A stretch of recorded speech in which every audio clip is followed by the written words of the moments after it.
அமைதியாக போகுது. ஒரு பீஸாக அமைதியாக இருக்கிற மாதிரி ஃபீல் ஆகுது. ஒரு சிறப்பாக இருக்குது. இல்ல அதுக்குன்னு ஆக்ஷன் எடுத்துட்டு தான் இருக்காங்க. எடுக்காம இல்ல. அங்கங்க இமிடியேட்டா ஆக்ஷன் எடுத்துட்டு தான் இருக்காங்க. முன்னாடி இருந்த 5 வருஷத்துக்கு உடனே போக்சோ சட்டத்துல அரெஸ்ட் பண்ணிட்டு தானே இருக்காங்க. செல்ஃபா நம்ம மாத்திக்கிட்டாதான் உண்டு. அதுக்கு எந்த கவர்மெண்ட் வந்தாலுமே தடுக்க முடியாது. எந்த கண்ட்ரிலயுமே சொல்ல போனா அதெல்லாம் தடுத்த மாரிலாம் பார்க்க முடியாது. பெருசா எனக்கு எதுவும் டிஃபரன்ஸ் தெரிஞ்ச மாதிரி இல்லை. ஏன்னா நான் அங்க ஸ்கூல் வாசல்லாம் நிக்கிறதா சொன்னாங்க. ஆனா வந்துட்டு நான் பெருசா அது பார்க்கல. பட் பாலியல் குடும்பம் வந்து இதே ஏடிஎம்கேவோ இல்லை டிஎம்கேவோ இருந்து அதெல்லாம் வந்து அப்படியே ஒன்றுமே இல்லாமல் ஜீரோலாம் ஆக்கல இல்லையா. இப்போ அவங்களும் 5 வருஷம் ஆண்டிருக்காங்க. அதுக்கு முன்னாடி இருந்த ஏடிஎம்கேவும் ஒரு 10 வருஷம் ஆண்டிருக்காங்க. அதில் அவங்க எதையும் கம்மி பண்ணி காட்டல, பர்சன்டேஜில் கம்மி பண்ணி காட்டல. இவர் வந்த ஒரு 40 நாள்லேயே வந்து நீங்கள் இதெல்லாம் ஒழிச்சுனா எப்படி ஒழிக்க முடியும்? இவ்வளவு நாள் அந்த பாலியல் தொல்லைன்னு சொல்றீங்களே, அது வந்து அவர் வந்து இப்போதாங்க ஆட்சியிலே உட்காந்துருக்காரு. டப்புன்னு எல்லாமே செய்ய முடியாது. எல்லாமே ரிசல்ட் உடனே கிடைக்கணும் உடனே பண்ணா ஒண்ணுமே நடக்காதுங்க. அவர் வந்து உட்கார்ந்து பொறுமையா எல்லாருமே அப்சர்வ் பண்றாரு. அவர் அதுதான் மெயின். அவர் அமைதியா இருக்கிற காரணமே அதான். எல்லாத்தையும் இது பண்ணி அவர் இறங்குவாரு, செய்வாரு. அந்த நம்பிக்கை எங்களுக்கு இருக்கு. அதனாலதான் ஓட்டு போட்டோம். என்ன பண்ண முடியும்? நம்ம பொம்பளை பசங்க நிஜமாவே எனக்கும் 2 பொம்பளை பசங்க தான். ஆனா நம்ம தானே கொஞ்சம் பாதுகாப்பா இருக்கணும். விஜய் நான் வீடு விட போய் ஒரு குழந்தைக்கு பாதுகாப்பு கொடுக்கும் என்னோட இது. இப்போ பெண்கள் வன்கொடுமை பார்த்தோம்னா கடந்த ஆட்சியில் அதிகமாக இருந்தது.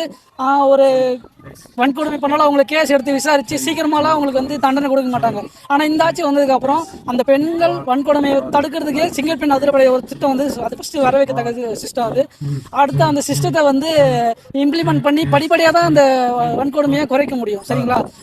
ஒரே நாளில் இது நடந்துடாது.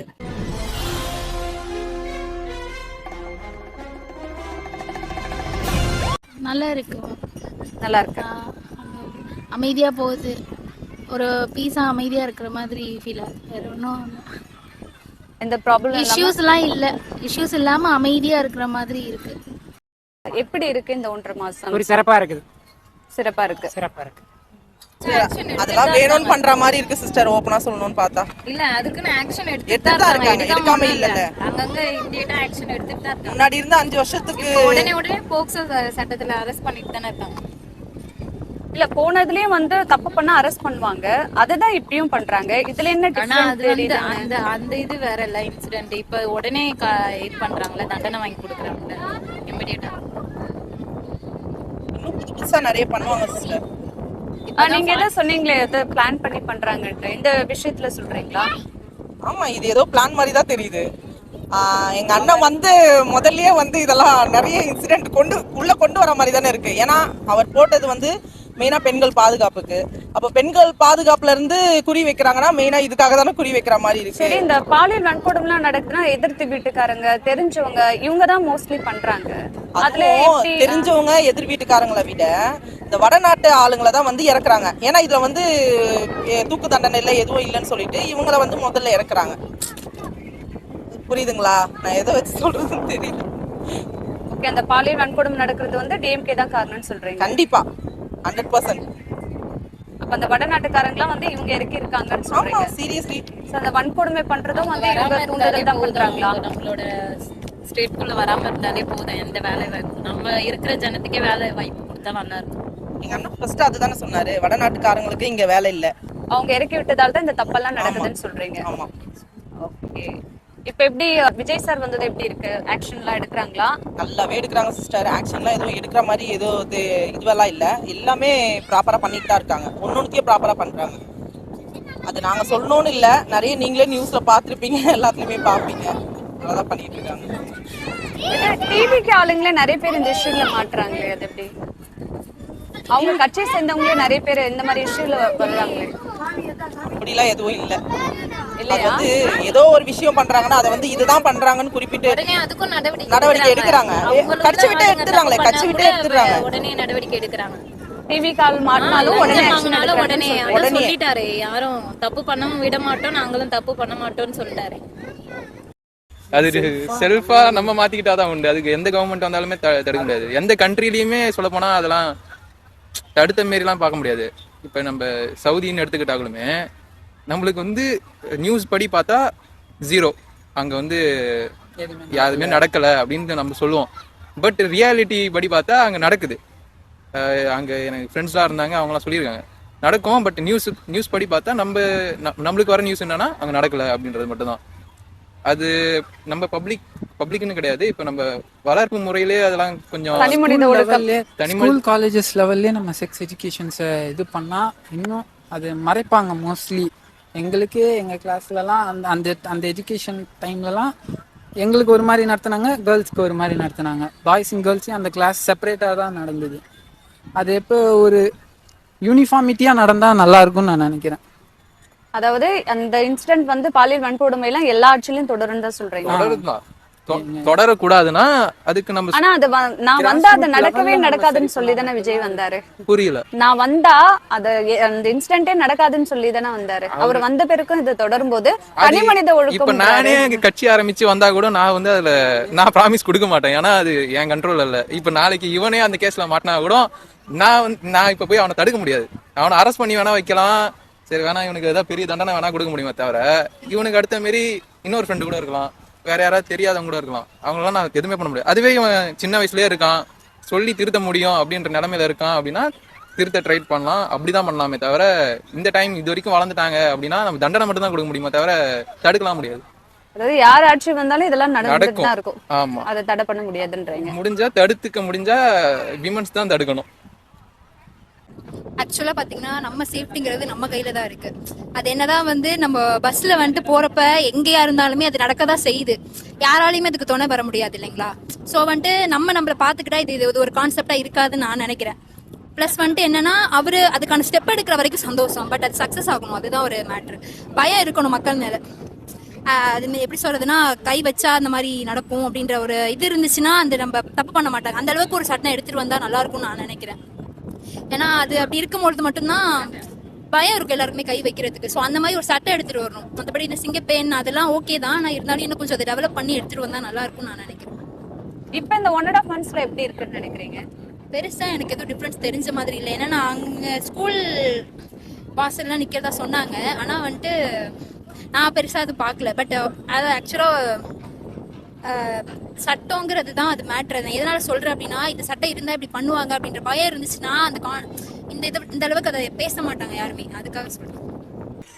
அதுவும் வந்து அதிகமா இருக்குன்றது சொல்ல முடியாது. இது எதிர்கட்சிகள் அதிகப்படுத்துறாங்கன்னு தான் சொல்ல முடியும். ஏன்னா இப்போ அவங்க ஆட்சியிலே இருந்து தானே இருந்தது.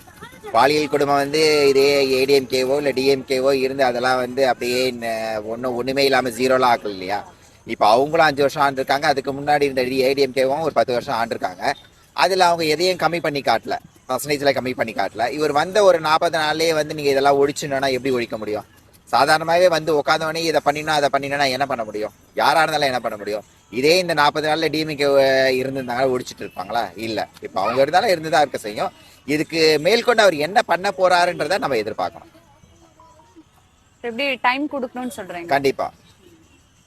இவ்வளவு நாள் அந்த பாலியல் தொல்லைன்னு சொல்றீங்களே, அது வந்து அவர் வந்து இப்பதாங்க ஆட்சியிலே உட்காந்துருக்காரு. டப்புன்னு எல்லாமே செய்ய முடியாது. எல்லாமே ரிசல்ட் உடனே கிடைக்கணும் உடனே பண்ணா ஒண்ணுமே நடக்காதுங்க. இருந்தாலும் குழந்தை பிறகுறதுக்கு 10 மாசம் அவகாசம் வேணும். அதுக்கப்புறம் தான் குழந்தை பிறக்கும். இப்பதான் வந்து இறங்கி உட்கார்ந்துருக்காருன்னா உடனே எல்லாமே எதிர்பார்க்கறாங்க. அது வேலைக்கு ஆகாது. வெயிட் பண்ணுவோம். எதுவுமே இன்னும் 1 வருஷம் கூட ஆகலைங்க, 6 மாசம் கூட ஆகல. ஜஸ்ட் இப்பதான் 40 நாள். அதுக்குள்ள எல்லாம் செஞ்சு முடிச்சுன்னா எப்படி முடியாது? சான்ஸே கிடையாது. யாரானாலுமே முடியாது. ஒரு வீட்டுக்கு போற ஒரு கல்யாணம் ஆகி ஒரு பொண்ணு புதுசா கல்யாண வீட்டுக்கு போகுதுன்னா அந்த பொண்ணு அந்த குடும்பத்தை பத்தி எல்லாம் தெரிஞ்சுக்கணும். அதுக்கப்புறம் தான் அந்த வீட்டை பத்தி எல்லாம் புரியும். இப்போ ஒண்ணுமே இல்லாம அந்த பொண்ணு போய் எல்லாம் ஆச்சு, எல்லாம் நான் இதான் செஞ்சேன் அது செய்யணும் அவங்க எல்லாமே ஏத்துப்பாங்க. அதே மாதிரிதான் இதுவும். அவர் வந்து உட்காந்து பொறுமையா எல்லாருமே அப்சர்வ் பண்றாரு. அவர் அதுதான் மெயின். அவர் அமைதியா இருக்கிற காரணமே அதான். எல்லாத்தையும் இது பண்ணி அவர் இறங்குவாரு, செய்வாரு. அந்த நம்பிக்கை எங்களுக்கு இருக்கு. அதனாலதான் ஓட்டு போட்டோம். டைம் கொடுக்கணும். எல்லாரும் சொல்றாங்க ரீல்ஸ் மோகம்னு. ரீல்ஸ் மோகத்துல வந்து ஒரு 18 வயசு பிள்ளை போடும், ஒரு 15 வயசு பிள்ளை போடும், இல்ல ஒரு 12 வயசு பிள்ளை யோசிக்கும். என்ன ரீல்ஸ் மோகம்? எதுவும் திங்க மாட்டேன், எதுவும் அனாவசியமா எதுவும் ஊழல் பண்ண மாட்டேன்னு சொன்னனாலதான் ஓட்டு போட்டோம்.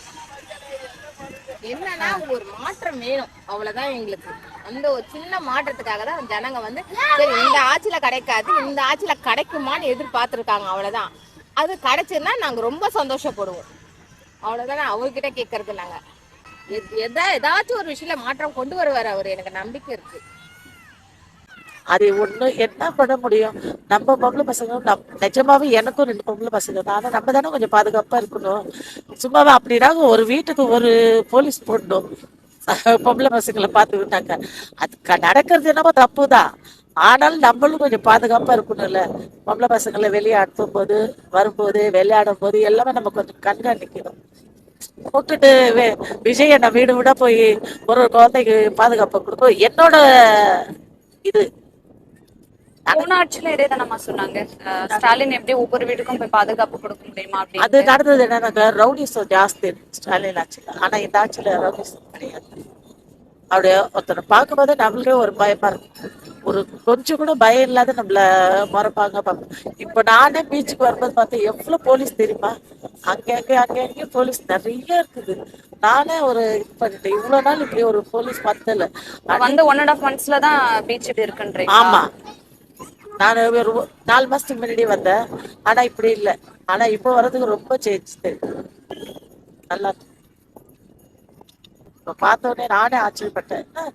எவ்வளவு போலீஸ், எவ்வளவு மகளிர் போலீஸ்.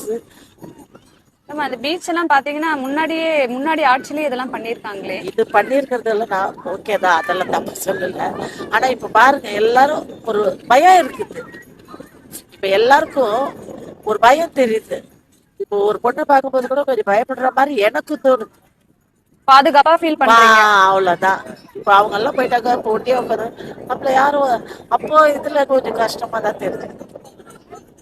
முன்னாடி ஆட்சியில பயமா இருந்தது, இப்ப வந்து அந்த பயம் இல்லாத மாதிரி எனக்கு தோணுது. நிஜமாவே அப்படித்தான் தோணுது. இது வந்து கடந்த ஆட்சியில வந்து அதிகமா இருந்தது மேடம். இப்போ பெண்கள் வன்கொடுமை பார்த்தோம்னா கடந்த ஆட்சியில் அதிகமாக இருந்தது.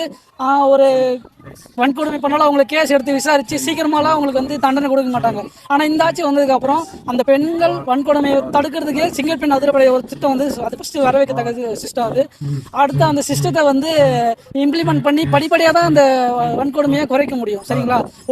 ஒரே நல்ல இது நடந்துடாது. அப்ப இந்த பாலியல் வன்கொடுமையில இருந்து கடந்த ஆட்சியை விட இப்ப குறைஞ்சிருக்குன்னு சொல்றீங்க? கண்டிப்பா குறைஞ்சிருக்கு மேடம். ஆனா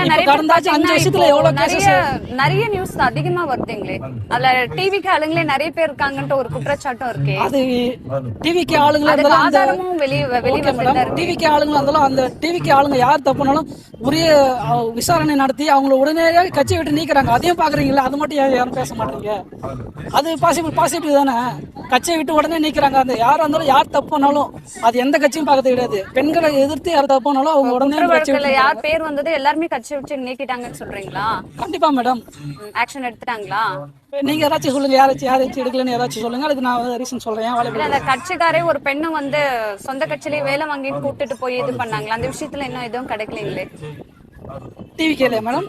டிவிகேல அதை பத்தி இப்ப எப்படி சொல்லுங்கன்னா கண்டிப்பா அது தலைமைக்கு தெரிஞ்சதுன்னா கண்டிப்பா ஆக்ஷன் எடுத்துருப்பாங்க மேடம். சொன்னாங்களே தலைமைக்கு நான் தெரியப்படுத்தியும் வந்து இத பெருசா ஆக்காதீங்க விட்டுடுங்க அப்படின்னு சொன்னாங்கன்ட்டு ஒரு பிரஸ் மீட் கூட கொடுத்தாங்களே.